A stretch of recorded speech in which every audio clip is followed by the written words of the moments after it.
जी नाज़रीन, जीअं त मुंहिंजी सिंध न्यूज़ चैनल हिकु अहिड़ो वेब चैनल आहे जेको मज़लूमनि जो आवाज़ु आहे ऐं लाचारनि जो आवाज़ु आहे ऐं बिना रंग नस्ल जे असां मज़लूमनि जो आवाज़ु नुमाइंदनि ज़रिए आला ऐवाननि ताईं ऐं हुकुमराननि ताईं पहुचाइण जी कोशिशि कंदा आहियूं।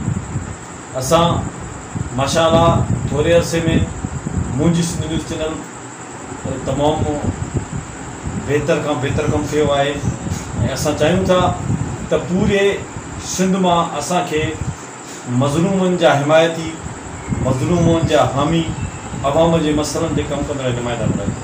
त पोइ देरि न कयो, मुंहिंजी सिंध न्यूज़ चैनल खे जॉइन कयो ऐं हुननि जा नवा नुमाइंदा बणिजी अवाम जी ख़िदमत कयो, मज़लूम माण्हुनि जो आवाज़ु बणिजो।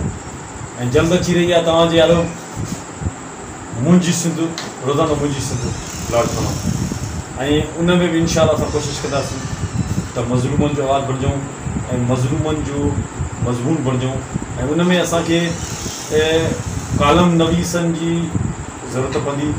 जेको बि कालम जेकॾहिं लिखणु चाहे ऐं असांखे ॾियणु चाहे इंशाअल्लाह हुनजो कालम न ॾींदो, पर कालम मयारी हुअणु घुरिजे ऐं कालम रंग नस्ल खे या तसुब वारो कालम न हुजे ऐं कालम तनक़ीद बराए इस्लाह हुजे। आउं आहियां दिलबर शाहिद, MD सिंध, मुंहिंजी सिंध न्यूज़ चैनल। नालनि ते नामालूम माण्हुनि किस्तनि ते ट्रैक्टर सब्सिडी स्कीम तहत ट्रैक्टर वठी छॾिया। काथे वारे ब्रिज जे भरिसां हीरो खाने चौक जे ओरियो बाबा सां ज़ुल्म थियो